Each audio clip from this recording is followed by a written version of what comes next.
The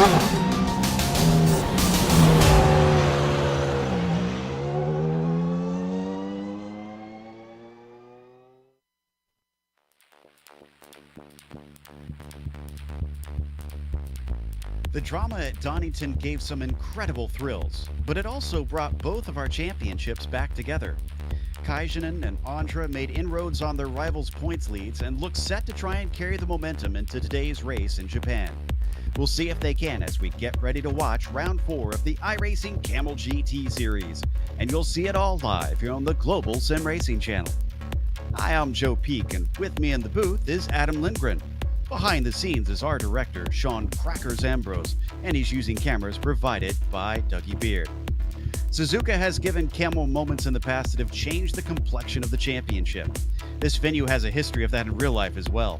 Let's head to our track guide to learn more.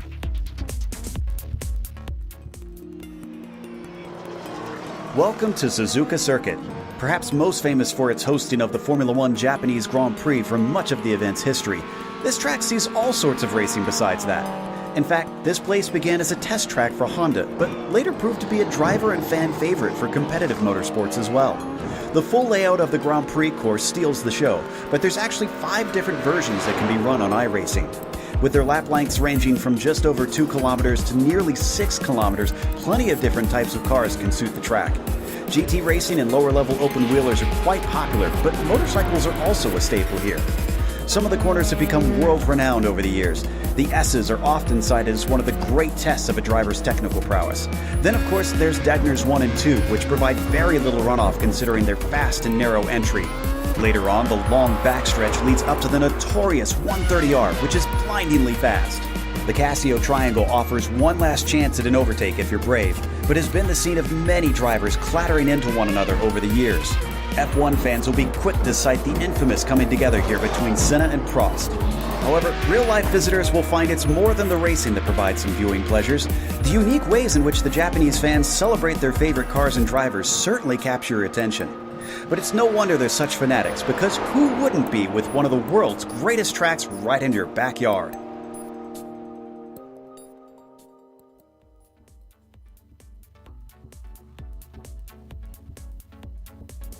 Really are some lovely views around here, but we've got Kamel here once again. So, Adam, what's it going to like with this pair taking it around the Mie Prefecture? Well, the Suzuka International Racing Course is one of the most unique racing tracks in the world. A variation of a figure-8 layout, this 5.8 kilometer or 3.9 mile 18-turn circuit is a challenge from start to finish, especially for the Kamel vehicles. For the Audis, their worst nightmare is realized on this track. Medium speed S-curves and long sweepers, and a lot of them. This track challenges every Audi setup maker in the Kamel community to find a way to combat its legendary high-speed tightness, as much as this course will need to be taken at speed, aside from the hairpin and the Casio Triangle. For the Nissans, their worst fears are realized as well, a narrow, winding track that will test the limits of their downforce while featuring high and damaging curbs at the apex of each corner. Add to that the very tricky power application exits of the formerly mentioned hairpin and triangle, and it's a tough track for everyone, even without having to deal with multi-class. The best places to effect a pass all the lower classes, however, are into the hairpin, into spoon, or on the back straight and into the Casio Triangle. Anywhere else is extremely sketchy, but these experienced Nissan drivers will still be making moves through the S-curves and Dunlop into the Degners and through turn 12 as well. All in all, this race will be about managing your time lost due to traffic, and like you said, Joe, it could define the season's championships. Yeah, we're into round 4 here, which we'll talk about in a minute, so we're getting into the thick of the season.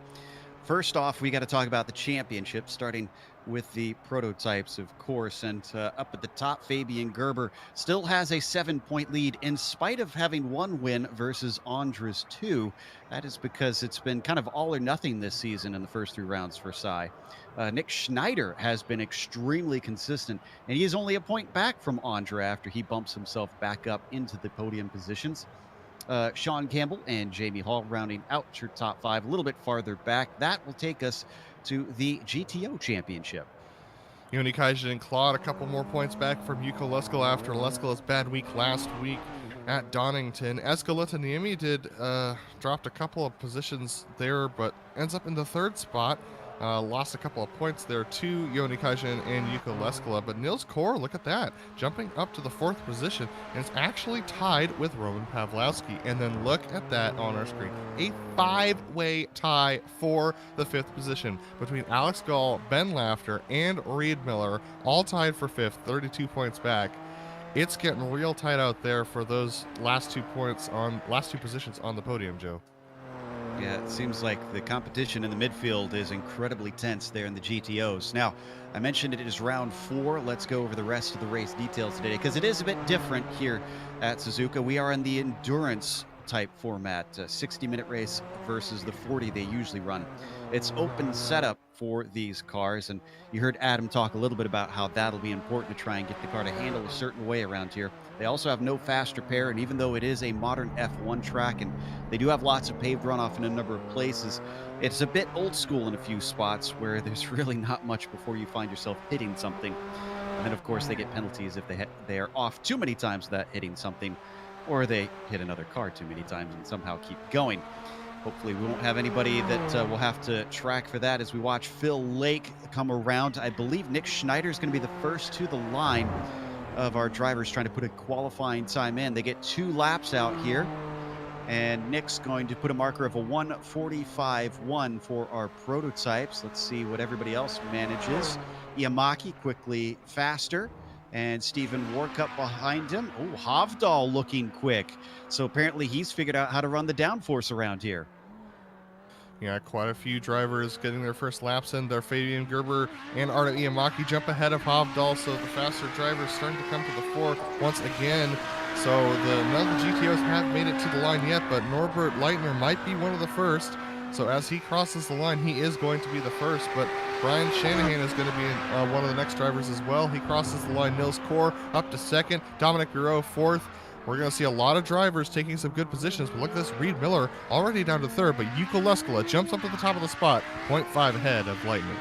Big gap between 1st and 2nd place in our GTOs. Kajanen might have a good shot at disrupting that. A 59.4 indeed gets closer, but it's still 0.3 apart between our 2 Finns who have seemed to be the measure of the field so far this season. Yeah, 0.3 is a bit concerning for Joni, considering the fact that Yuko tends to have better race pace than Joni, so this will be very interesting. There's Escalantaniemi crossing the line, and he'll get a 2-minute flat, so that's good enough for 4th position right now. So it's a very competitive Audi field, especially after you get off of those first 3 positions. Here comes Kraytrick, though. He hasn't completed his first lap yet. He's going to be the first of our GTPs back around. Most of them are going to be completing their 2nd laps, but he's going to be the first back around to complete his first lap at 1:46.159. And for him, not a great start, 13th. Let's go to Fabian Gerber because he is less than a 10th away from Cy Andra, and he is on the front row. This is the battle we've been kind of watching this season between this pair. They seem to be our protagonists for the championship, at least at this stage. Gerber down into the line, and he's not quicker. He's not going to be able to take the pole. A good news for Cy Andra, who's coming through the Casio Triangle right now. Can he extend this to prevent guys like Iamaki or Hovdal from going faster than him? Let's see what he's got as the number 3 crosses. It's a 44.1. He goes a 10th quicker. And there are, aside from Jamie Hall, who has just put in his 2nd lap, I believe, that's got him up to 6th. I don't think anyone else can compete with him. Joe Cy's probably got pole right now. Leskala not able to be beaten by Leitner, who does go quicker and up to 2nd. As Kajanen comes to the line, he sits in 3rd and quite a ways back from Leskala, who improved his time by a massive amount on the 2nd lap. In fact, it's almost a full second that he is behind Leskala. He goes faster. It's a 58.6, but it's still a 1/4 of a second behind our pole sitter. That being said, these 2nd laps are so much quicker for the Audis, and that has to do with the tire warm-up. Their first times through the first couple of turns, they don't have those tires warmed up. Here's Escalantaniemi coming around, trying to beat his 2-minute flat. He's going to get a 1:59.89 rather, so that will improve his time, but not his position. Wow, Letaniemi is actually down in 7th, so a bit of work to do in the race for him. Hapic sits in 16th, and that one was quicker, so I think he may have jumped up to that 16th spot. Laust Olsen now to the line on his second lap, and it's a 1:45.22 score. That'll give him 11th spot. Waiting on a couple cars to get a single time in. One of them is Miguel Castro in the 16. Yeah, Miguel needs to get moving because he's in that fight for those last couple of positions on the scoring sheet for our championship. So Miguel needs to get that time in and hope that he hasn't invalidated this lap. This is his second lap, so he didn't score his first lap. As he crosses the line, it's a 1:59.557. Is it going to stick? Yes, it is. Fourth. Good. Good for him. And I think that Sanrio car definitely would want a good result here today in Japan for sure. That is it for our qualifying. Let's go through our starting order for today. Sai Andra on the pole just ahead of Fabian Gerber, with Michael Houghton starting behind them in third. Ardo Iamaki will be P4, and Hovdal got bumped to fifth. Let's see if he can handle this high downforce track. Jamie Hall will be P6, followed by Tobias Gerber starting at seventh. Nick Schneider's consistency, can he use it to climb up today? Because it's going to be tough to pass here. He'll start eighth. Sean Campbell will be ninth, and Nick McConos will be 10th. It's Laust Olsen starting P11, followed by Phil Lake all the way down in 12th for some reason. Stephen Warkup will be P13, and Aitor Sintes Gando 14th. Inside of the next row has Jacob Leon with Fabi Newgluth, who is outside. Martin Krejcik starts 17th, and John Keefe down in 18th. Joseph Budrak, he'll be P19, and then the last of this slide with Guillaume de Otero in 20th. Pablo Suarez starts 21st, Mike Ruder 22nd, Hideki Koivisto 23rd, and Jonathan Richard rounds out your 24 GTPs. Then we have Yuko Leskala on pole for the GTOs with Yoni Kaijinen right next to him. Then we have Norbert Leitner starting off in third with Miguel Castro in fourth. Niels Kor is going to start off fifth, Reed Miller in sixth position. Roman Pavlovsky starts off seventh, Esko Letaniemi starting off eighth. Look for those those four drivers actually, from fourth to eighth to be really battling it out today. Piotr Misarek is going to start off in the ninth position with Ben Lafter in 10th. Dominic Bureau starting off in 11th position with Ian Haycox in 12th. Devin Donne in 13th. Jamie Hamill-Smith and Brian Shanahan round out your top 15 with Maxime de Thomason, Robin Happich, Mike Tupola, Oren Laskin, and Michael Haynes rounding out your top 20. Then we have Joseph Thomas, Sebastian Berger, Sandro Biondolillo, Jake Saddington, and Jesse Robles rounding out your 25 GTOs. You navigated that name better than I would for the first try as we get rolling behind the Porsche pace car for round 4 here in the Kamel GT series. We don't have a split today, and well, that means a big field. It is a long lap, but traffic is going to be a huge headache for a number of our drivers. Ooh. And Joe, with the Audis starting off behind the GTPs, they're going to want to, Yuko Leskala is going to want to set it up so that the Audis are in the Casio triangle when they start off, so that way he doesn't get jumped by Yoni Kaijinen on his left. That's a good point. All right, as we come around on the start, waiting a long time, Sai Andra is giving it quite a bit of patience, and now he goes. Green flag is out for round 4 of the Kamel GT series. It's a big jump for Andra off the line, and Fabian Gerber goes a little bit defensive as he sees Iamaki and Houghton behind him. Houghton trying to take it down the inside, but look at Iamaki, brave, taking the momentum in. Oh, and a big mistake from Gerber. He's off in the first corner, and he is around, falling to the very back of the field. Everybody else looks good. Let's go to the GTOs. Yuko Leskala broke himself into turn 1, but now it's side by side. That's Norbert Leitner. Only one race in this series so far, and now he's up to the lead position ahead of Yuko Leskala, and that's Niels Kor who's up to third. Yoni Kaijinen having a bad start, dropping down to fourth. That's Miguel Castro rounding out your top 5. After the wreck last week that cost a win for Leskala, he's got to be kicking himself, seeing that he's losing track position very early. So that's Esko Letaniemi off in the grass. He's recovered, but he's dropped significant positions down to 14th. Wow, very difficult start. It is a cool track out here, here today. It's 75 degrees Fahrenheit and 24 degrees Celsius. But I did not expect to see multiple front runners off at the very beginning. Also, don't need to go to the Jacob Leon in the 42, slipped up in the hairpin in the prototypes. Meanwhile, up at the front, Sai Andra leads the way. Yamaki is giving chase. He's in second place now. Oh, and we might have a pass for fourth because Jamie Hall was poor off of Spoon Curve, and Matthias Hovdahl looks hungry around the outside. Absolutely. This is the part where the GTPs make their moves. Oh, that was close, I believe, between Tobias and look, that's a car off track right now, trying to recover. Very close racing between all these drivers right now as the GTPs hit the Casio Triangle for the first time. GTOs hitting the back straight for the first time, about to hit 130R.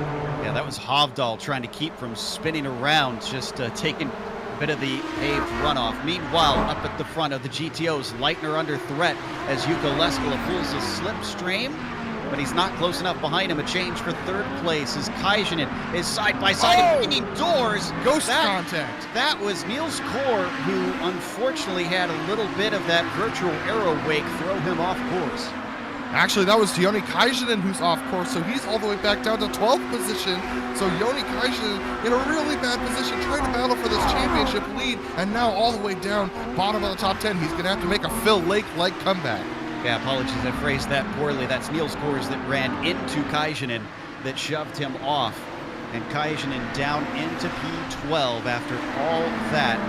Up to our leader once again, Leitner ahead of Leskila and pulling away with that side-by-side battle. Kor has lost time. Absolutely, Kor has lost a lot of time, but Jukka Leskila is keeping the pressure on Leitner. Leitner, very impressive to make the move early. He got such a good jump on the start of this race, but Leskila, we know how good his race pace is, we know how aggressive he is, and he doesn't make that many mistakes, but Leitner hitting that inside curve through Degner 1, that's cost him a lot of time. Here comes Leskila around the outside. Bad exit off of Degner 2. Leskila is going to take it with ease, covers off the inside into the hairpin, and he's back up to the top spot. What a start to this race, and already a little bit of damage on the front of the number 5 car early in this race. Those high curves that I was talking about, Joe, he just clobbered the center of the curb at the apex of Degner 1, and that caused him a lot of damage and also caused him to lose a lot of time. But look at this pace he's got. He's got some major traction here. He could challenge Leskila into 130R if he's brave enough.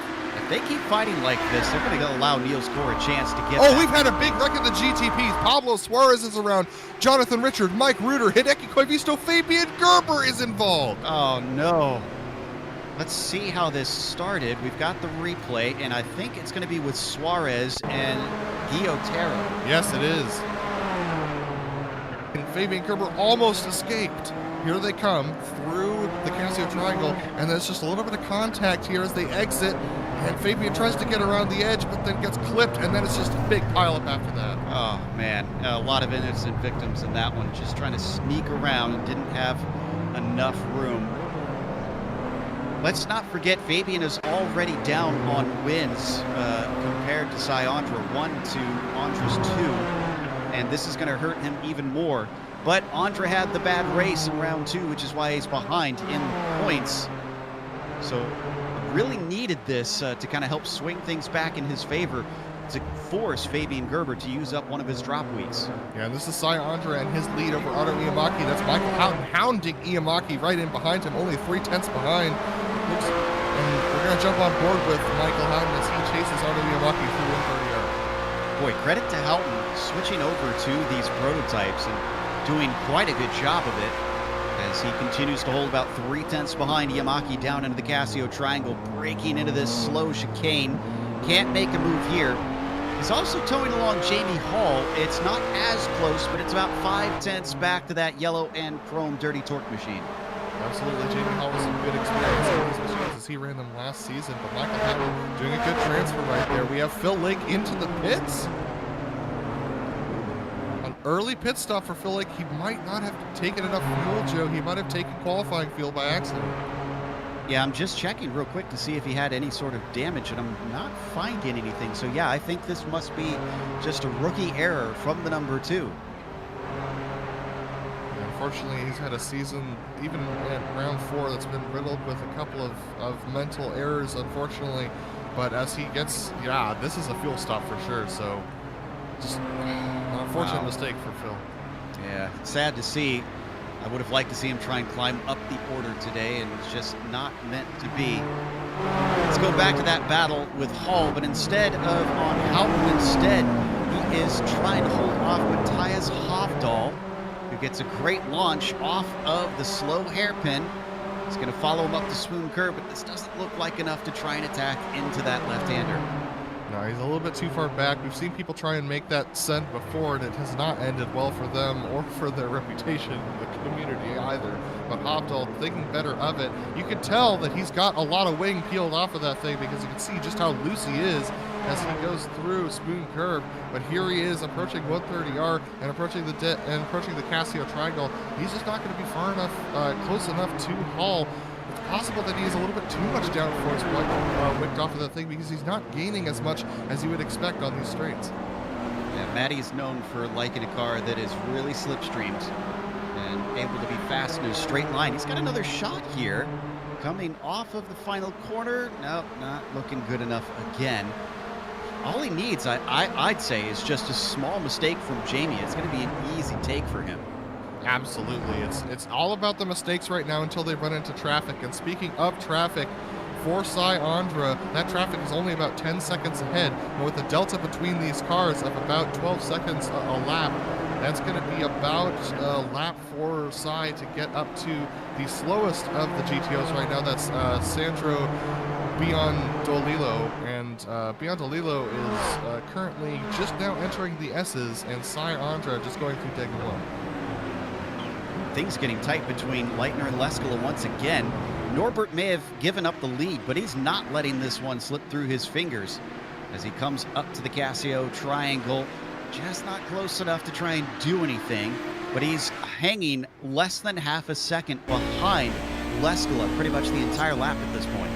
Now, I gotta be honest, Joe, we were talking about drivers who we haven't seen much in this series. Norbert is one of those drivers, and this guy has got some pace, but look at that. He's really putting the pressure on Leskala, and when you look at the attitude of his car, it's a lot calmer than Yuko Leskala's. We know Yuko tends to wring his car out, but if Norbert can keep calm and can just stay attached to the back of Yuko's tires are gonna burn out over this 60-minute race. He's probably not gonna take tires in the pit stop.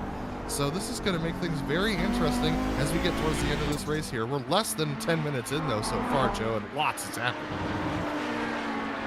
As they come up, oh, man, he is getting right on top of him as they head towards Degner, but very difficult to pass into there. I can report that our leaders are hitting the back of our GTO field, but this is... pass now, right now. We got Ardo Yamaki and Michael Houghton. Michael Houghton trying to go around the outside of Ardo. Is he going to be able to make it stick out there? It's so low downforce there through that first turn, but he is, look at that, making the pass through turn 1. Impressive stuff from the number 11, and that has closed in those behind them. It is a 4-car train right on top of each other. Iamaki now has the company of Hall and Hofdahl. Wow, I mean, it's just impressive stuff to see all these guys battling. This track is so technical. It really brings out the best in the drivers, and it's one of the best downforce tracks out there. These GTVs swinging around here like they were made for this place. But you have to be careful of these curves and these runoffs. They tend to be fairly high curves and really slick runoffs, and you can lose a lot of time if you get one of your tires out there and can't get the power application down quite as quickly. Up at the front of the GTOs, once again, 0.2 of a second between Leitner and Leskala. Still not willing to risk it and send one up the inside into the Casio triangle. Now, you mentioned the pit stops, and apologies to our viewers because I had totally forgotten this facet. Do you think Phil Lake may be trying to pull a reverse strategy here for his early pit stop? Well, if I take a look, Phil Lake was in the pits for 47 seconds. That looks to me like a full tank of fuel. I would expect that. I don't think this is a strategy play, and I don't think he can make it to the end from here, unfortunately. I was hopeful that maybe we just missed a trick. It doesn't appear to be the case. Meanwhile, it was very close into turn 1 between Leitner, who we ride on board with, as side by side into the Casio triangle. Ardo might lose another one. Yes, he does, to Jamie Hall. And then that was Sebastian Berger, who they were trying to overtake the lapped GTO. Yamaki, look at him weaving back and forth to try and hold off Hofdahl, who is definitely pulling on him. Yeah, this is very, very tense stuff for these drivers, especially as they start to hit the back of these slower Audis. Remember, this did not split, so we've got some fairly inexperienced drivers at the back of the Audi field this week, so these GTPs are going to have to be very careful. Look at that line of cars going through the S's. Such a beautiful sight with these shots we've got here from Dougie Beard. Kind of amazed, honestly, that things have been as action-packed as they have in this longer race format so far. I'm also a little bit amazed that Iamaki is falling down like he is. Usually he's one vying for wins in this series. And he's already been swamped by Houghton, now by Hall, and looks to be well under threat by Hovdal. He could find himself in 5th after starting the race. Well, I guess he did start in 4th, so maybe contradicting myself a little bit. But I don't know. I thought that he would be challenging the likes of Andra and Gerber. And I would expect that he will get up there, but I think he made a little bit of a mistake with his setup, like you said. So he's just going to be a little bit down on the cornering speed comparatively, but look at what they're having to do as they navigate these Audis. Now, 130R is a super dangerous place for these Nissans to navigate the Audis here, and it looks like Hall is going to catch up to one of them at 130R. He's going to have to brake heavily. This might be an opportunity for Audi Yamaki, but he's a little bit too far back. Close stuff there between Michael Houghton and Jake Saddington as well. And Hall had a lot of trust for Laskin, who was in the Audi, that he would hold to the inside as he went around the outside into 130R. Meanwhile, up at the top, our GTO leaders now have Phil Lake coming by, and this is not a blue flag situation. He's just trying to get his position back after his early unscheduled stop. Yeah, unfortunately for Phil, he's just got a lot of work to do to get back up there, and Ukaleska is starting to pull on Leitner, but I don't think Leitner's giving up time necessarily. He's just kind of trying to call him out a little bit. John Keefe in the pits, though. I think this one is a legitimate strategy call. I guess we'll have to wait and see what his pit time is, as the 31 from Indiana finds his stall. He is taking tires. Looking now at Iamaki, still trying to hold off Hovdal. 3/10 between the pair. Awfully tight. The GTOs are just in horribly awkward spots. Yeah, there's nothing you can do about that, just trying to get around them. The GTOs generally have a good exit. And you see there, Jamie Hamill-Smith was able to keep up with them for a little bit. Almost contact between Hovdal and Hamill-Smith there. Wow, look at how close they are up ahead. That's Jamie Hall and Artem Iamaki. And look at that. Such close stuff. That was Michael Houghton, actually, I believe, who got past. Oh, contact. Oh, yeah, and that's twice in one lap that Hovdal is getting awful close. I can report that Keefe's pit stop time was 16 seconds. Yeah, so that's strategy. Yep, so he is done and ready to try and work his way back through after everybody else pits. And I think, actually, this worked out great because Keefe, yeah, he is in front of the Audis, so he is in clear air. This is actually a good call, I think. Meanwhile, the fun is right here, being led by Jamie Hall in 2nd place ahead of Houghton and Iamaki, as well as Hovdal. Yeah, this is a very tense battle, especially as they weave their way through the Audis, and they're starting to get up towards that top 10, which are still very much bunched together. It's going to define this race. It's going to define the Audi. Oh my goodness, that was very close between Jamie Hall and I believe that was Devin Donne, and now they've got him in the S's. This is a really hard place to pass. It's really hard to make any speed, but Michael Houghton trying to cut through. That's Escaleta Niemi having to go to the outside. Everyone just trying to weave around here. The S is such a scary place to pass these Audis. And thankfully, Niemi did not lose much time to Donaghy in that. Him almost to the grass on the outside just to play it extra safe through those S's. Looked like he wasn't quite sure how everybody was going to take it. Meanwhile, they check up behind Jamie Hall. And in fact, is Houghton now under threat? He was for a moment. Piotr was just in the wrong place at the wrong time for our prototype. Still, no change in our 2nd to 4th place battle. Such a big challenge for all these drivers to try and navigate this without making contact. This circuit really is not big enough to accommodate this kind of racing, but it's awesome to see them try and succeed for the most part around here. That was Jamie Hall going a little bit wide as he's coming up to the back of Roman Pawlowski. Roman used to drive a GTP in the series, jumping into the GTO for the time being and doing a great job, actually. Roman up to 8th position in class, but here we go through 130R. I think Roman's going to be stuck on the outside. Yeah, for all the squabbles that you hear of between the two classes, I'm impressed that things have gone the way they have so far, especially with this close of a fight for a top position. Everybody woes up down in the Casio trying to look at this. It's a traffic jam at this point, as everybody's got to wait patiently to try and pick their way through. Yeah, and that's given Jamie Hall a 2-second gap over Michael Houghton just through the Casio triangle alone. Oh, so back in front of them, Niels Core gets run into by Reed Miller. He tries to stay off track. Thankfully, nobody runs into him. Both of them catch it, but tense moments for a battle for second. Reed Miller, an excellent job trying to hang on to it and save himself here from coming across the track and wiping out some of our GTP leaders. We're going to see this here into turn one. He just got a momentous run here on Core, and he sees a chance on into the inside, but unfortunately, it looks like he was too hot into the corner. He just slid wide. Oh, and look at that. He almost came across the track, and then everyone just got bottled up. Houghton spins. Sorry, Houghton's spinning right now, and he takes Iamaki out with him. There it is, off of Degner 2. Both cars slid into the kitty litter. Unfortunately, Houghton losing it, and Iamaki suffers because of it. And if we could, and here we go, Houghton just clipping the inside of Degner 1 and spins. If we could stay here, though, and go over to Tobias Gerber, because they had a wreck into the hairpin just after this. So here comes Tobias Gerber through the center of the corner. They're 3 wide as they exit Degner 2, and then we get contact, and Tobias clips the grass. He slides across, and then massive pile up on the exit of the hairpin. This is, yeah, a lot of cars get involved in that, including Pavlowski. I spoke too soon, and that's a bit of commentator's curses, talking about how great they're handling each other, and then suddenly it all erupts. Back to our leader, Cy Andra. Now, the traffic seems to have not played well with them because Jamie Hall is suddenly 2 tenths behind. That's the yellow and chrome car just behind him and giving chase. Absolutely insane racing we've got on right now. Jamie Hall looking to the inside a little bit because that was Yuko Leskala, our leader in class that he just passed.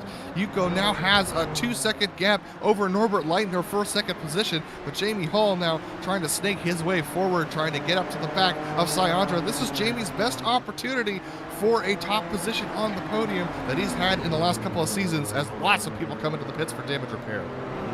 Well, at least they have a scheduled stop to try and get some of that damage repaired instead of their normal sprint race. I'm sure that's only little consolation for them. Back down in the GTOs, we've got a nice little fight between Miguel Castro and Niels Core. Now, Castro, I think, must have gotten by Core after he got shoved off, so that promotes Miguel up to third. They are dealing with a little bit of GTP traffic. That's Jungluth going by, and now Sintez Guindo having to wait patiently. Now, Niels Core actually just made a little bit of ghost contact with Laus Olsen, sent him off track. He's got major right side damage now. Laus Olsen will need to hit the pits as well, currently in 10th in the GTPs as we keep watching this good GTO battle. This third place battle between Castro, Core, and Laughter. This is a very defining battle because these 3 guys are all up there in the top 5 in the points, some of them tied for 5th. Coming up into Spoon Curve here, as Joseph Mudrack is going to be able to pick his way by. Miguel Castro doing a good job withstanding the pressure. Ben Laughter in the top 5, and he maybe sneak a podium in if he can get by this pair. We ride on board with the Hello Kitty car of Miguel Castro, looking back through 130R. All of them staying nice and tidy and on the circuit. Yeah, Niels Core trying to do a good job of trying to catch back up, but he's had some contact today, unfortunately. So I don't know if he feels super confident in that machine, but he's going to put a challenge to Miguel as best he can. And up ahead of the Norbert Leitner, 2 seconds back of Yuko Leskala still, so that gap is not closing for the lead of this class. Looks like Michael Houghton decided his damage was enough that he's going to have to join those who have pitted along with Laust Olsen to get his repairs. Staying with Castro and Core and Laughter through the S's. Pablo Suarez, who is on a recovery and not battling anybody, so he sees the action in front, decides to just check up and lose the time. Laus Olsen also coming into the pits now to get his damage repaired. Lots and lots of damage on the right side of that machine. So he's coming in, and he'll probably be in for an extended period of time trying to get some of that sheet metal back banged out. Let's go back to our battle for the lead and the prototypes. No, okay, that's a lapped car. That's Nick Bucano's. For a second, I thought we had third close to them, which would be Hovdahl, but no, he's a ways back. So Bucano's actually a Dirty Torque teammate and very close up to 130R, but Hall decides to back out of it. He'll get another go up into the Casio triangle. Defensive move from Cy Andra. They'll go side by side. First apex goes to Andra. Second one, he'll have to weave around the outside, but he uses it well to accelerate away from Jamie Hall. He'll deny him for the time being, but Jamie's looking feisty. Cy is down on straight line speed for sure. I'm not sure whether he clipped a curb and it's some under trade damage. That could do it for these GTPs. But Cy's really, really vulnerable into 130R right now. And Jamie Hall now knows it. Boy, after we had a close fight for the lead in the GTOs, we're now switching over to a close fight for the lead in the prototype. So things giving us quite a treat here at Suzuka for the Kamel GT series. 37 minutes left to go. We're not even halfway through this race, and so much has been going on. Looks like he's got himself a little bit of breathing room, at least through that portion of the track. I almost wonder if Andra instead has more downforce on the car. Yeah. You know, now that you say that, I think that becomes very evident through the first sector. But the trouble is that the first sector is not where you make passes. So Cy Andra has a very quick car up at the front. But the trouble is that when we come through Spoon and get onto the backstretch, that's where he becomes very susceptible to Jamie Hall. Now, if he can pull this kind of a gap every lap, that's going to be good. But if he gets caught up behind a GTO at the wrong point, especially through Spoon Curve, he's going to be very, very under threat from Jamie Hall. They've got one in front of them. That's Joseph Thomas. He can get by. Actually, this might come at a perfect time. Yeah, he's going to get through before 130R, but I don't know if Jamie Hall's going to be able to. Woo-hoo-hoo-hoo. Absolutely chucks it in, and it works out for Jamie Hall. Yeah, Joseph decided to back off and let Jamie take the inside there. He braked early enough and light enough that Jamie was able to understand the message and take the corner. I think he didn't want to impact this race at the front too much. Yeah, great heads up there from Joseph. So, as we come around up to turns 1 and 2 once again, Andra with a 1-second lead and a much more comfortable gap back to his main rival currently in this race. Ooh, a little bit of a time for a breather here as most of our battles have separated a little bit around the track. The GTO lead is still at about 1.8 seconds between Yuko and Norbert, and that third place battle we were watching between Castro, Core, and Laughter has now separated out to about a second apiece between those drivers. So, all right, we're going to take a look at P8 and the GTPs because it's starting to get close between Sintes Guindo and Mudrak. Yeah, and Mudrak, how about this? Up from 19th on the grid to 9th. Sintes Guindo as well has gained a few from 14th to 8th. So both of them really taking advantage of some of what we were talking about earlier, just using the attrition around them to gain spots. The chaos of the Kamel series sometimes can really pay off for those who stay calm and just keep rifling off good laps as they come down into Degner 2. Not close enough here, but Mudrak still applying pressure. Make sure that Sintes Guindo has to try and make no mistakes. Yeah, and Mudrak doesn't have the fastest time on the board, but what he does have is consistency. He's been able to stay out of that trouble, which is why we see him improving his times. Now, his best time is about 3/10 slower than Sintes Guindo, but Guindo has been lapping about a second slower than Mudrak over the last couple of laps. So that means that Mudrak has a good opportunity to get past Sintes Guindo if he can make a move either into 130R or into the Casio Triangle as they exit the Spoon Curve onto the backstretch. Just an update, we have lost at least 4 drivers. Tobias Gerber, Hideki Koivisto, Mike Reuter, and Jesse Robles are all DNFs already.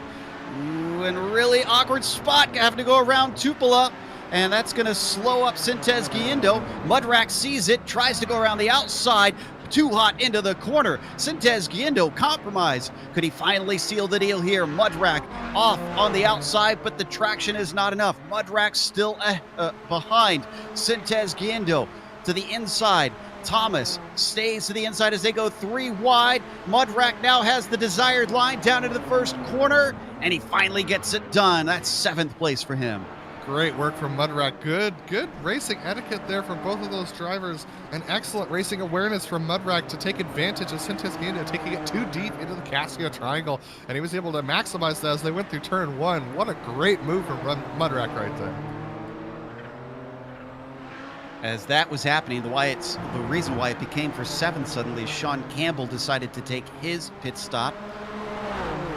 Meanwhile, we remember Kaijinen was way down the order, was he not? Where is he? He's 9th, and he's still making slow inroads forward. He was down to 12th at one point, and the 34 ahead of him looks like he's not going to fight too hard, so Yoni has another one on his plate.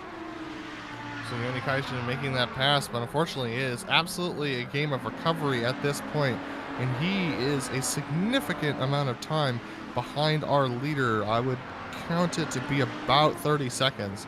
So he's not going to be able to get up there for the battle for the lead unless they have a massive wreck up there and lose a lot of time. Can we get a replay of Jonathan Rickard with a very clever recovery? About 50 seconds ago, he almost wrecked the car when he made contact with Pawlowski. Now, this is a piece of track I've always wondered why it's there, and I don't think it's for this reason. Watch this coming out of 130R. He's going to make contact with the GTO of Pawlowski, tips it, and then there's an escape road of some sort that you couldn't quite see it from that angle, but he uses it to stop the car instead of being in the grass. That's brilliant. What? Look at this.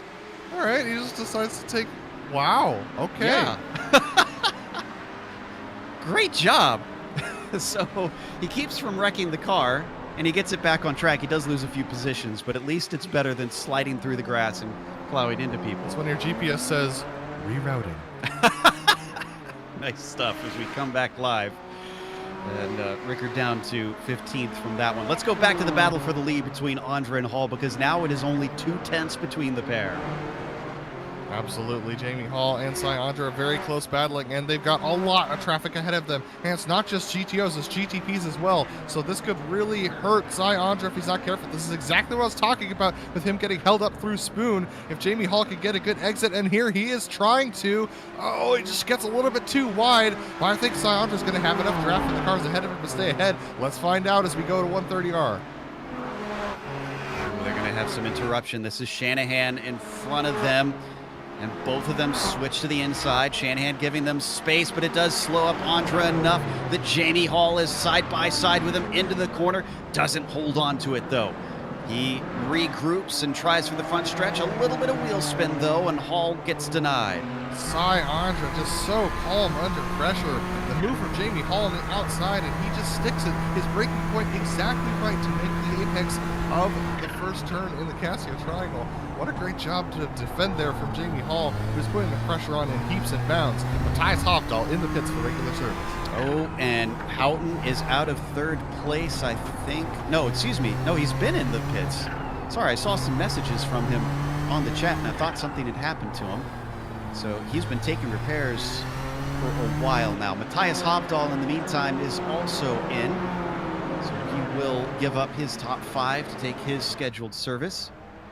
And there's Phil Lake behind him as well. Phil Lake unfortunately clipped the inside curb on Degna 1 and ended up going into the gravel trap and hitting the outside wall, so he decided to take a tow instead as Hofdahl comes back onto the track, rejoining a little sketchy there, but is able to make it out ahead there of... That's Yamaki. Okay, He's a lap down, though, okay. So not for position. Yeah, I was trying to figure that out myself because I thought that was Iamaki, and I was like, is he back in this race? And no, the answer is he is not. He's just trying to cruise around and get something out of these remaining laps. Meanwhile, the battle is split up a little bit between Andra and Hall. They're half a second apart. They were down to 0.3 for a moment. Let's head to Ben Laughter, a little ways behind in the GTOs. And Nils Kor, who is battling with him almost side by side, has decided to come into the pit. So the Audis at the half-hour mark are starting to make their pit stops here. So Nils Kor, one of the first to take the lunge. All right.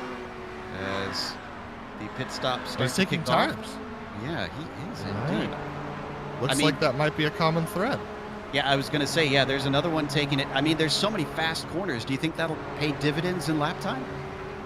It definitely depends, but the trouble is are they taking enough fuel with coming in at half an hour to justify taking these tires? That's the real question. It looks like for Nils, probably not, but we're going to find out soon enough. Wow, almost side by side as they exit the pits. Yeah, Pawlowski, who has also... Oh, is that a drive-through for Pawlowski? I'm not seeing him as stopped. Oh, Sayandra just had a gigantic moment with Sandro Biondolino. And that's allowed Jamie Hall to catch up once again. Almost wheels off into the grass there for Sayandra, coming through the Degners, but he manages to hold it together past Piotr. And he might be safe, at least for the time being. Let's see if there's a run here. No, it doesn't appear Jamie Hall's got a run. Let's take a quick glance at the replay so that we can try and witness what happened. I think this was coming through... coming through Dunlop, I believe. Yeah, here we go, coming through the final right-hander out of the S's and through Dunlop. And he just tries to go to the inside. Oh, the Audi thought he was going to go to the inside as well. Almost contact between the two of them. That was a very dangerous moment for Sai, but he's got some more trouble right now as they head up to 130R. That's Joni Kaishinen in 7th place. On the exit, he's going to get held up. Here comes Jamie Hall to the inside. He's got the desired line. The outside hasn't worked for him the past couple times.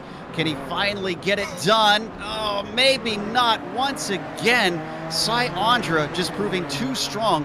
And Hall says, I've had enough of this. I'm going to try and do it on strategy. He's down pit lane. Oh my goodness. So Joni Kaishinen, that's Joni Kaishinen right in behind them as well, pitting from the 6th position on track. Wow, what an intense race we've got going on all the way up to the pit stops. This is going to be very interesting to finish out the race to see who's going to be in a good position to win this one between Jamie and Sai. Sai has got to maximize this lap. It's probably his in lap. He's got to make sure that he doesn't lose too much time. Oh, and bad news for fans of Hovdal. He is retired. He was trying to lap some of our GTPs and unfortunately got into Suarez because of a miscommunication. So that's Hovdal done for the day as he has left the session. Jamie Hall is back out after a scheduled stop, 16 seconds. That's actually relatively quick. That's looking good for the number 8. Yeah, it's a very quick pit stop for sure. So Jamie, as he goes through turn 1, he's going to have an interesting battle up there between Jake Saddington and Roman Pawlowski for 12th. He's going to have to navigate. They've also got Ben Lafter for 4th up ahead of them. And this is going to happen through these last couple of turns through the S's.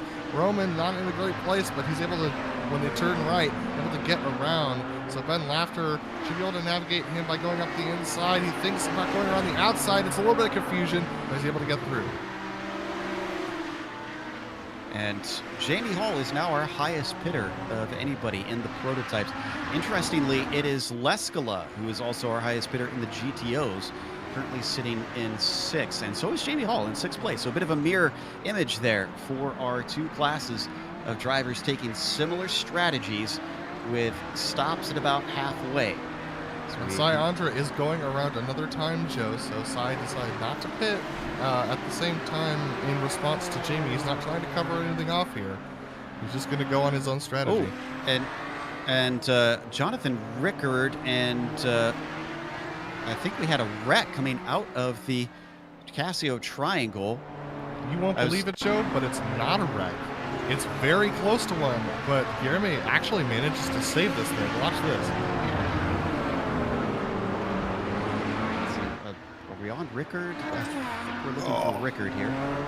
Oh, and this is... Wow.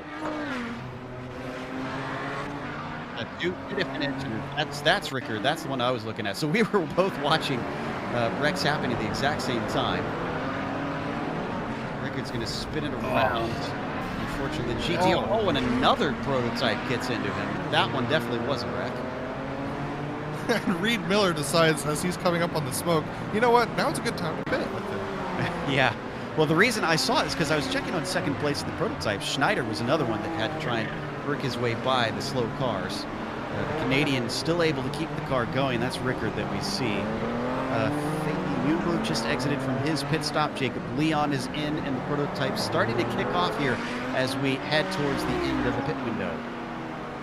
I think it's getting very interesting here. I'm pretty sure the pit window is going to extend to about 20 minutes to go, I would guess, for the GTPs, depending on where they have been and how much fuel they've been using. My eyes are also on Norbert Leitner because he's about to come around for another lap, and I'm going to keep my eye on Yuka Leskola to see what his outlap speed has been, because that's going to be a big determining factor as to whether or not Leitner can catch up to Yuko. They were only about 2 seconds apart when Yuko decided to come to the pits. So if Leitner can get some pace going, and he's got clear track ahead of him, then he could put Yuko in a bad position here if Yuko can't get that much speed going. And here's our two current leaders on track that are circulating. That's Andra with a bit of a gap now due to the pit stops. Is he taking his time, or is he trying to hustle? Does he know that he's got to keep pushing to keep from getting jumped in the pit stops by Jamie Hall? Both of them pass one another through the S's, and Andra continues on his way also with mostly clear track. Just a few of our GTOs one by one in front of him. All right, so that's Hall with the fastest lap though just now. Oh boy, that's going to make things very interesting. And I can report that Yuka Leskola is faster than Leitner by about half a second per lap. So Leitner's got to respond on this next lap and come in for the pits and tires. Otherwise, he's going to be losing time hand over fist to Leskola.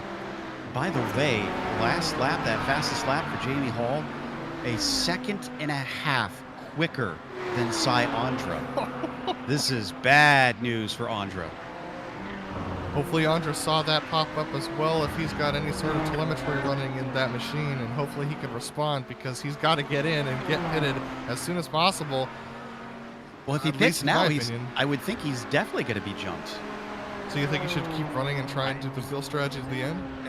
I mean, if he pits now, he knows he's going to lose it, or I would think it's almost guaranteed. So I would say, yeah, just keep going in hopes that maybe that he'll get some traffic. Yeah, so there goes Cy past the pit entry. And remember, Cy Andra got held up significantly on that lap by lap traffic and also by our leader in the GTO. So that's why the lap was slow, but the reason why the lap is slow is not going to help you. Excuses don't help here. Exactly. I mean, strategy just basically doesn't care. It happens what happens. Sean Campbell and Fabian Jungbluth in the meantime fighting for sixth. Both of them have taken their stops, so this is a legitimate fight for position on track. Yeah, these two are going to be battling tooth and nail probably to the end of this race here between each other.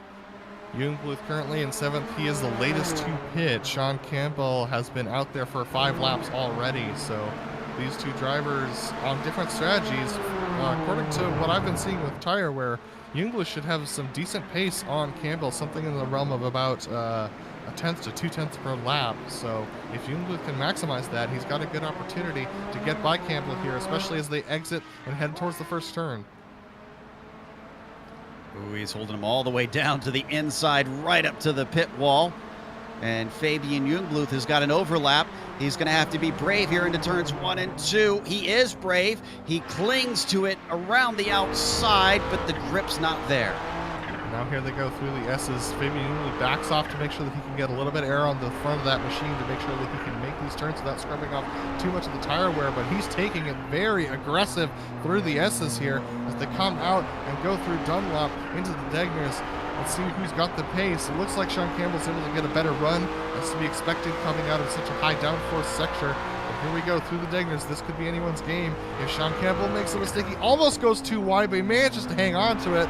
It's about the maximum you can. Fabian Jungbluth looking on with greed as he's trying to find a way past. Also an update, let's keep the cameras here, but lap 21, 3 seconds difference between Andra and Hall. And then last time through, he just said a 46.7. He was, we're waiting for Hall to come around, but it's much better lap for Andra, so I'll keep an eye on that as we continue to watch this fight for 6th. Out of Spoon Curve, this is another good place to use that slipstream. Ooh, yeah, 2.5 seconds quicker for Cy Andra, so he's trying to fight back. It's a good move from Cy to try and make his way through. And here we go, Fabian Jungbluth trying to catch with the back of Sean Campbell. They're going to catch these Audis at a really awkward time on the exit, so Jungbluth had to back off. Oh, he has to do a swap over. That's Campbell. Has to do a swap over on Yuka Leskola, who took a very interesting line. That's going to hold up Campbell. Jungbluth might have a good opportunity here on the exit. He's got pace on Campbell, but he's not got the draft. Yeah, unfortunately, Leskola just the wrong place at the wrong time. He gains a little bit there in the slipstream, and he takes a peek and thinks better of it down into 1 and 2. We are still waiting on Leitner. No, Leitner's just pit. Excuse me. Leitner has just come out of the pit just now, and he is ahead of Leskola. 3 seconds ahead. Yeah, the number 5 has got the lead back, but it's 18 minutes to go. I don't think Leskola, seeing that number 5 in front of him, is going to take that one lane down. Well, Yuko's also getting him. Wow, look at how close this battle is in the GTPs between Jungbluth and Campbell. They were nose to tail, almost wrecking each other as they came through the Dunlop curb behind Norbert Leitner, our leader.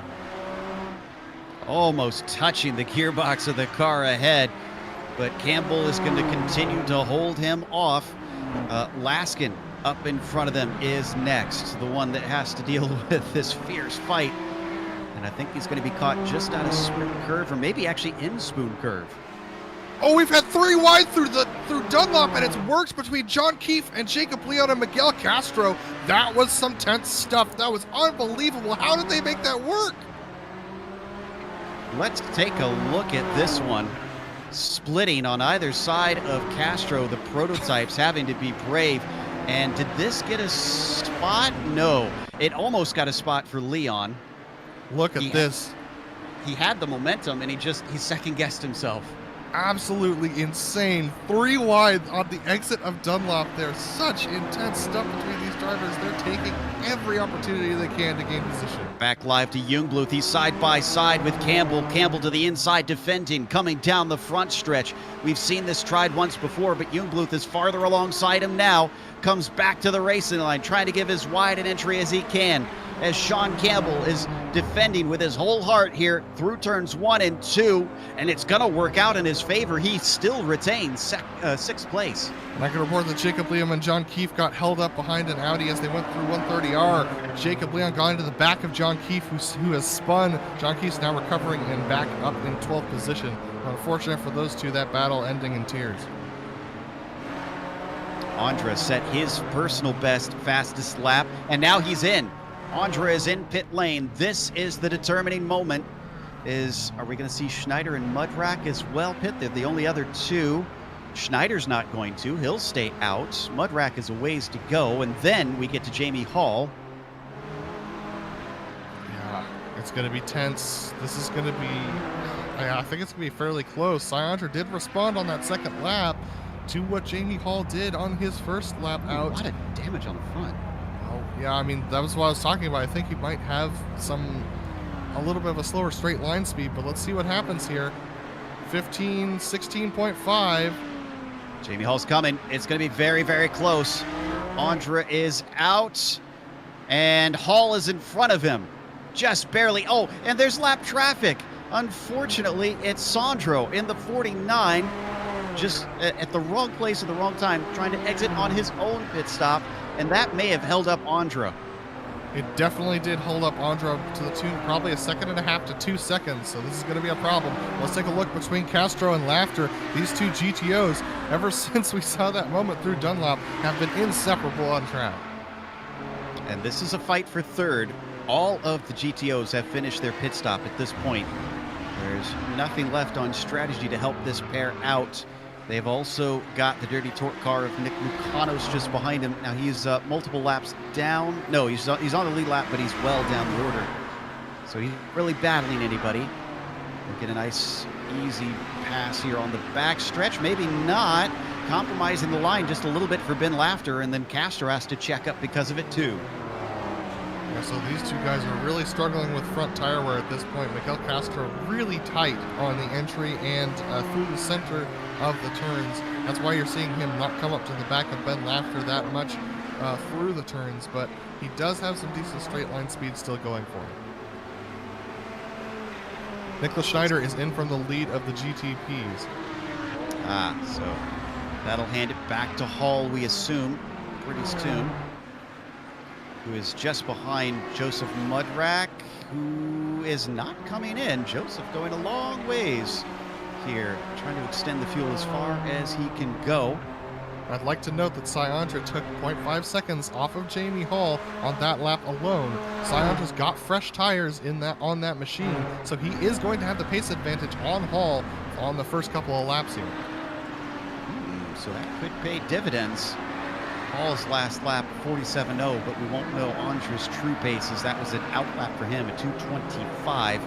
This is the one where we'll have to check in at the end of it to see what his true pace is like. Oh, and has Leskala caught up to Leitner here? Look at this. This is the lead of the GTOs, remember, these two guys. Leitner had a 2-second gap over Leskala, but Leskala with those fresher tires, or I guess Leitner has fresher tires. I don't understand how Leitner doesn't have his pace quite up yet, but Leskala putting the pressure on here late in the race. Did Leitner maybe not take tires? Because I see a 6-second quicker pit stop for Norbert. Very interesting if he didn't, and it could be the determining factor in this battle. That's still looking like Yuko has got quite a bit of pace. He's Speaking of closing in. determining factors, as that closes in, Yuko doesn't really have an opportunity through turn 1, but Syandra has caught up to the back of Jamie Hall, who's been held up by traffic. Wow. So both lead battles are now very close together, nose to tail here. Of course, this is for technically second place here in the prototypes, but they will get the lead back from Mudrack as soon as he pits. So effectively, yes, it is for the top spot. They're waiting for Joseph to head in. Is he holding them up potentially even a little bit? No, he's not going to. And a great run down the front stretch for Syandra. Does he attack on Jamie Hall? Hall's going to defend, trying to fend him off. See if he can retain it. The last attempts we've seen before has made it very tough around the outside, but the extra grip from those fresher tires means that Syandra is back up to the top spot now. Oh, what a move around the outside. We've seen it so many times at F1. Awesome that you can replicate it here in iRacing, the GTP of Syandra, using that extra grip, that extra downforce you get by retaining the speed, making that work. But we gotta go to the lead for the GTOs because Leitner starting to make a couple mistakes with Leskala tucked in behind. Thought for sure we'd see him make a move up into Spoon here, but he backs out of it, maybe thinking it's better to try for the breaking into the Casio triangle. Look at how close to the back he is, almost pushing him along through the second part of Spoon Curve, and indeed, he'll get a nice slipstream down the backstretch. Is he gonna try too wide? He backs out for 130R. He's setting him up for Casio Triangle. Great exit out of here. Looking to the right side, the inside of the apex coming back to the left side of the car as Leitner defends. Over under potentially coming off the chicane. No, it's not there. Leitner should definitely have his tires up to temperature at this point in the run, so it should be an even run between these two guys as Leskala chases him down the front straight. Leitner's going to leave the door open for the inside of the corner. Leskala going to try and beat him under braking. It's tight between the two of them, equal braking between the two. Leitner tries to go around the outside, but the Audi not with the downforce. He can't do it. Leskala up to the lead. Wow. He will not be denied. That would have been Leitner's first win on the broadcast races here in the Kamel GT series if he could have held on to it. But again, it is not over. Still 10 minutes to go. Same thing for Jamie Hall. Would have been his first win of the season if he had managed to retain that top spot. We're getting interrupted now by a few of our prototypes, Mukanos and Keefe. Eventually going to let them continue. And Jamie Hall just made a very interesting, sketchy move between Ben Laffer and Yoni Kaijin, who are battling for third position in the GTOs. Jamie, I don't understand how he managed to do this into turn 1, but it was very scary. And it could have been critical because he's still within 8/10 of Syandra, trying to make sure and keep him honest. Remember, the traffic could cost you multiple seconds around this track, so this will come back together if they find themselves slowed up by a GTO at an awkward position up towards the hairpin. The next one is Laskin, and then they've got Berger just in front of him. The lockup into the hairpin from Andre. He's pushing. And I can report, Leitner did not take tires in his pit stop. That's why we're seeing the performance difference between Leskala and Leitner. Wow.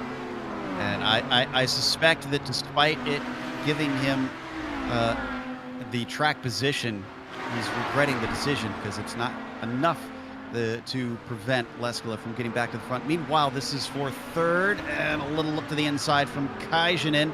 shallow through the mid part of Spoon Curve. Will that compromise his exit? Doesn't look like it. He's still strong off the left-hander, and Laughter's giving him a big tow. And Kajanen needs this position. He needs it desperately to retain that points gap to Yuko Leskala. Ooh, wow, very close in behind as they go through 130R, but he manages to hold on to it. Almost getting into the back of Ben Laughter. That's Michael Hayes in front. That's a lapped car. See if he can stay out of the way here. He'll get a good shot to pull off. Yes, he's going to stay to the inside and let them continue their fight. But Kajanen is once again pulling on the slipstream, defending all the way to the inside. Ben Laughter forces him to go the long way around. Four-wheel drive, using it to great effect on his way into the corner. And using the banking in the mid part of it, Joni Kajanen says, doesn't matter which side you give me, I'm going to take this podium position. Joni Kajanen in a great position to get some extra points. He is about 25 seconds behind second, so all he has to do is hold off Ben Laughter for the rest of this race. But Ben is not going to let him get away here. He is right on the rear bumper here through the S's. Could he have something for him? Into Degner 1. No, he's going to slip behind.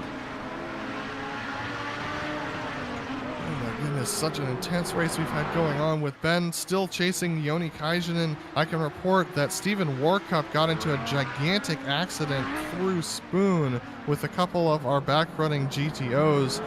He is now in the pits taking significant repairs down from 4th position in the GTPs, so unfortunately for him, his day's not going to end how he wanted.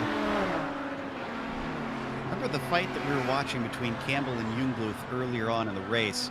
Well, this battle for 4th is still only separated by a little less than a second, and Jungbluth has been threatening. Last lap down the front stretch, he had a look, but wasn't close enough to get to the inside. Jungbluth has a good opportunity.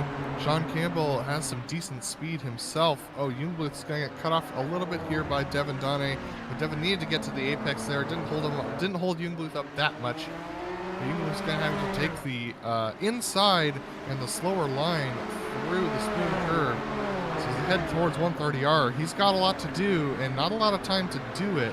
And they don't have that much traffic ahead of them either to help him out. Only 7 minutes left in this race, Joe. And in spite of so much happening out on track, we've only lost 10 cars. There's still 39 people running currently on the circuit. Niels Kor, sadly, the last of them, despite fighting for a podium a little bit earlier in this race. Meanwhile, and it looks like, we have lost a couple others that haven't worked their way downwards, because Keith and Workup, as was just mentioned by Adam, are also now out of the race. Like we've got a battle between Castro and Piotr. Now, did Miguel have a problem? Wasn't he fighting for a podium before? He was fighting up there for third. He was in 3rd position before the pit stops. I believe he had a drive-through, Joe. Yeah, I've got him scheduled, registered for a 24-second trip through the lane with no pit stop. I think you're right. I think, unfortunately, he racked up 17 incidents and had to pay the piper, as it were. That's confirmed. Both him and Niels Kor have both had to pay the piper with the incident limit, so both of them had to take drive-thrus. Unfortunate to see, as that has compromised what were good races up till now. Meanwhile, we keep following him around the circuit. I wonder if we could jump back to Jungbluth, who's got it down to 0.4 of a second. They're just coming out of Spoon. Let's see who's quicker in a straight line here, because that could play a part in this fight. Jungbluth not really gaining, but not really losing either. They're about to catch up to a big mob of lap traffic, GTOs and a couple of GTPs as well. Wow, Jungbluth thinking about making a late move there into the Casio Triangle. He's trying to get Sean Campbell to look in his mirrors, because as they catch up to this slower group ahead of them, he's going to want Campbell to be looking behind him and not ahead, because he might be able to catch Campbell out here. But he might try to do it around the outside of 1. Forcing him to go to the inside once again. Jungbluth trying to finish it up the long way around into 1 and 2, just not brave enough into the corner. Oh, but maybe a little too hot into it. Campbell goes a little wide. Jungluth thought about it. Now comes the real mess. Here is all those GTO cars on multiple different laps as they're also trying to lap others within their class. And that's complicating things. Ben Lafter stays off to the side. Jungluth still right on the tail of Sean Campbell.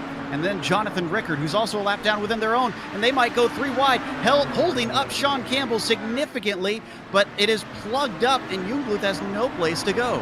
This is Yoni Kaisen up ahead of them right now. That's Sebastian Berger as well in 20th position. Yoni in third. Yoni has to make the move to get past the lap GTO. It's going to cut off Campbell. Campbell's absolutely nowhere to go. Fabian Jungluth trying to figure out how to exit this corner well. But Yoni Kaisen has made it out and ahead. Sebastian Berger is going to be on the inside of these corners. Hopefully he can hold it to the apex. He does. Here comes Jungluth and Campbell to get past Yoni Kaisen. Yoni Kaisen has to go to the apex. So that means Jungluth and Campbell go around the outside. Whew, navigating traffic is very treacherous sometimes, Joe. Yeah, that was just a confluence of things that came together at the wrong place for both Jungluth and Campbell. But credit to them, they could have tried to force it and decided it's better to try and save the car. Unfortunately for Jungluth, it did not net him a position doing so. Still, he's got a couple more laps to try and make it work. And also worth pointing out that Andra and Hall are only split by about a second, and they're also having to deal with a lot of traffic as they have, what, about 2 laps to go? Yeah, but Fabian Jungluth has the best run he's had on Sean Campbell all day as they go down across the start-finish line. Jungluth is going to go around the outside once again, try and make this work. Is Campbell going to send it in as deep as he did last time? Because if they do, they'll bang doors. He does send it in as deep as he did last time. Jungluth tried to do the over-under, but can't quite get the traction around the long, sweeping turn 1. Campbell still holds on to the position. Tip my hat to Sean because, man, he is playing great defense. A lesser driver would have wilted at Jungluth, trying constantly to overtake and just denying him each time through. Down to half a second now between Hall and Andra. Are we going to get the white flag? This is going to be very tight, doing 145, 146 laps out here. Oh, this could be really intense. They're coming up to Roman Pawlowski at the Casio Triangle. This is going to hold up Jamie Hall if he's not careful. No, Roman just slams on the brakes. Let the 2 go. Hall gains a little bit. What's it going to be? The line is a little early here. I don't know. It was about 145, 144. But again, we get a bit of a buffer here in iRacing. You have to get the white flag before you get the checkered flag. So I don't think either of them might necessarily know when the last lap is going to be. They definitely don't. Both of them going through the S's as we watch this battle. It's still close between Sean Campbell and Fabian Jungluth, but they went side by side through Spoon Curve. Just such intense battles all over the track right now. This is battle that we're watching is for the lead. Sean Campbell and Jungluth is for 4th. And Jungluth's making the move now into the Casio Triangle. They're going to make contact. Oh, off into the center, into the grass is Jungluth. He's going to have to back it down in order to not get a slowdown here. Campbell able to escape away, but here comes Mudrack trying to take advantage of it. Mudrack to the inside, so instead of gaining a position, he's going to have to give one away, potentially. Jungluth, no, he's deep into the corner. Mudrack not quite brave enough. Now it's a 3-way fight for a top 5, for a 4th, rather. Campbell just sent it in a little bit too deep there into the Casio Triangle. They're talking about it now on the chat, just a little bit.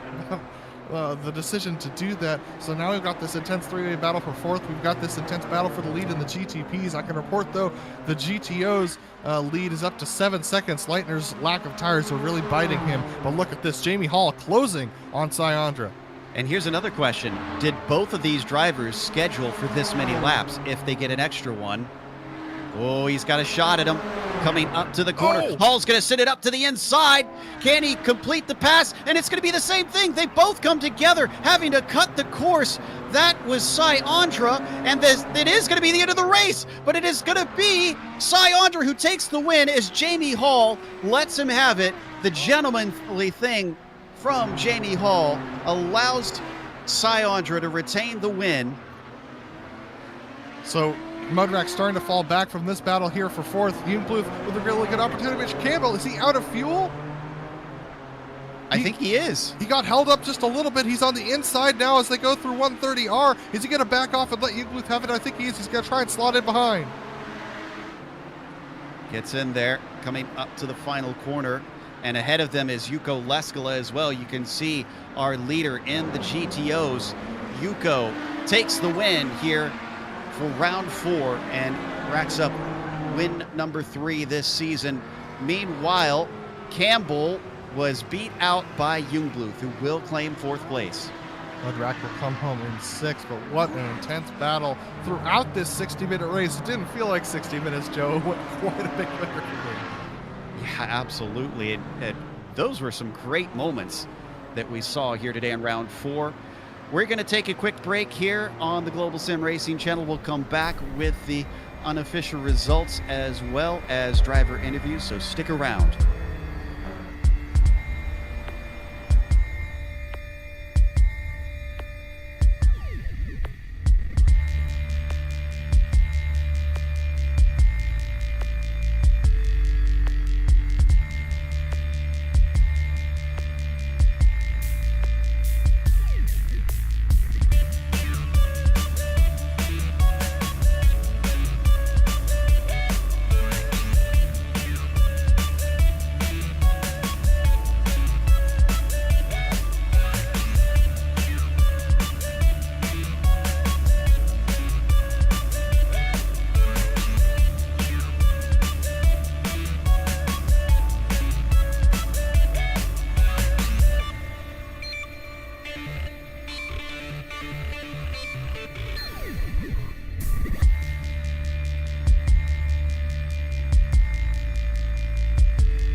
Welcome back to Suzuka, a classic today here at the Japanese track. Sai Andra taking the win, but it was by half a second over Jamie Hall. Pretty certain that Jamie did not feel right taking the win with the move where he almost shoved Andra off into the grass in the Casio triangle. So he slowed up, even though Andra himself had to slow down for a penalty there at the end. Nick Schneider, probably the quietest third place he's ever taken compared to everybody else, with Fabian Jungbluth behind in 4th.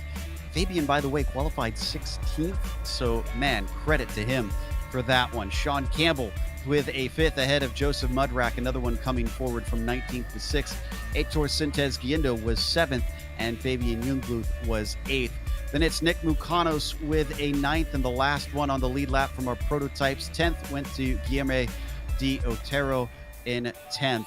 It was Martin Krejcik in P11, 2 laps down, Laust Olsen in 12th, and Jacob Leon in 13th, and Jonathan Rickard a P14 in his class today. Yuko Leskala took the win over Norbert Leitner. Leitner in his only his second race in this series, at least that we've seen on broadcast. And the man just made one little mistake by not taking tires in the pit stop, ends up coming out ahead of Leskala, but Leskala passing him. A great race for Leitner. Joni Kajanen. This guy wrecked out on lap 1, down to 12th, and recovers to 3rd position. A fantastic drive for him to recover. Phil almost Lake in that GTO machine. Ben Lafter comes home in the 4th position. A good race for him after avoiding a lot of incidents. Devin Dane also coming home in 5th. Peter Misarek coming home in the 6th position with Miguel Castro in 7th. After having that drive-through, Maxime Thomason comes home in 8th with Roman Pavlovsky. Not the greatest race for him, unfortunately. Coming home in 9th today with Jamie Hamill-Smith in 10th. Robin Hapich in 11th. Escaleta Niemi also another not great drive, unfortunately, for one of our top runners in the points. Coming home in 12th today with Ian Haycox in 13th. Brian Shanahan 14th with Jake Saddington 15th. Oren Laskin 16th. Michael Haynes 17th. Joseph Thomas 18th. Mike Tupola coming home in the 20th position, and then Sebastian Berger 21st. And then we have the drivers who had a lot of trouble. You'll see them scroll by on your screen here.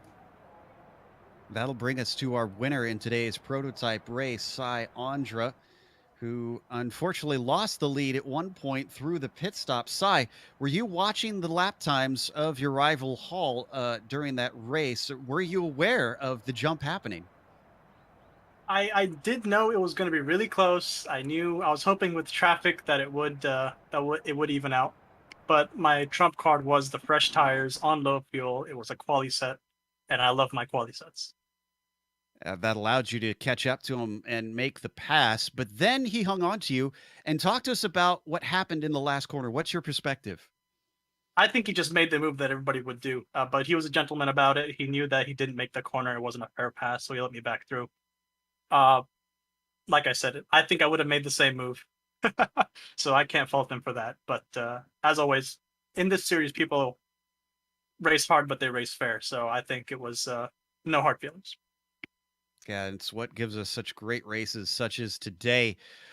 Your main rival, unfortunately, fell by the wayside. So Gerber not going to collect good points today. That's got to feel good in the championship hunt. Absolutely. After my finish at Long Beach, his finishes at Donington and here at Suzuka have softened the blow a little bit. So, I think the championship's still alive. Certainly is. And congratulations on the win. Thank whoever you'd like on the way out, sir. Thanks for Alex Gal. He was helping me spot during the race. And thanks for James Shepard on my team for making the amazing paint. I'm pretty sure it bamboozled Jamie a couple times, hopefully. But yeah, the whole Upside Light Racing in general. Apparently, the Andres team using every tactic possible to see if they can get an advantage here. In the meantime, we've got second place Ben Laughter with us. Adam has caught up with him. Actually, Ben coming home in fourth place in the GTOs. Ben, fantastic drive today, but sure seemed like you got caught up in the middle of some very exciting and intense multi-class moments, especially through the S's. Some luck today. There was looked like Mad Max in my rearview mirror going into one of the Degners on one of the laps, and it definitely spread out the top 6 or 7 in the Audis, and I was able to chop away some positions. Really happy with my drive today. Yeah, you did an excellent job and had some battles yourself. One of them being with Yoni Kaisen, who was climbing his way back through the field. But talk to me about some of those battles and some of this on-track action. How hard was it to try and keep your lap times up with all the traffic you had going on? Recall that last week I had blood on my hands with Esco, right? And so going into this race, I said, all right, I'm going to give Esco tons of room today, lots and lots of room. Of course, lap 1 S's, he and I are wheel to wheel. Some net code, I think, spun him around. I haven't gotten a chance to look at it yet. I didn't touch him, but somehow he went around as he and I were wheel to wheel. So I hope we don't have a rivalry forming by mistake. Sorry, Esco, if it was me. Yone, I mean, I've been his teammate since Mind Trick formed 5 years ago, and one of these days I'll figure out how he does it. The dude's so fast. Maintaining consistency here with the Nissans, just, I mean, you're mirror driving 80% of the time and windshield driving some of the time, and just hoping that you end up in the right place. So it's a crazy race, but a lot of fun in this series. Yeah, absolutely. I'm sure you and Esco will continue to battle side by side multiple times this season. And it seems like your guys' pace is relatively the same. We look forward to seeing those moments for sure. But Ben, before we let you go, congratulations on your fourth place. And is there anyone you want to thank? You know, whichever deity looked over this race and let me get a fourth place, it was a blast. This was a lot of fun, hearts pounding. Can't wait to watch it. You will definitely enjoy the first couple laps for sure, especially Ben. But we look forward to seeing you next week. Thanks for joining us. Thanks. That was Ben Laughter, fourth place in the GTOs. And back to you, Joe. That'll close us out for today as we give a big thank you to the Kamel GT community for bringing us back for another season of coverage. But we also want to thank the companies that provide the software and the hardware for our broadcast listed here on your screen. Additional thanks go to June Lalonde, who provides our wonderful music. Bandcamp is on the screen to get a hold of her. And thanks to the team today, Adam, Sean, and Dougie. If you'd like to find out more about GSRC, including upcoming races, you can find it at globalsimracingchannel.com. Our social media is also out there. Twitter is at GSR Channel. Facebook is Global Sim Racing Channel. And Instagram is GSRC_Graham. If you'd like to support the channel, check out our merchandise store where it is linked in the description below. It's simply gsrc.storeenvy.com. The next race is going to be another fun one at a classic track, Monza, Saturday, January 16th at noon Eastern. We have upcoming races for other series listed on the screen, so check those out and mark them down on your calendar. Up later today, it's the Bootleg Racing League Grand National Series at North Wilkesboro. That is going to be a fun time. That'll be at 9 p.m. Eastern. But until next time, race clean, race hard. We'll see you on the track.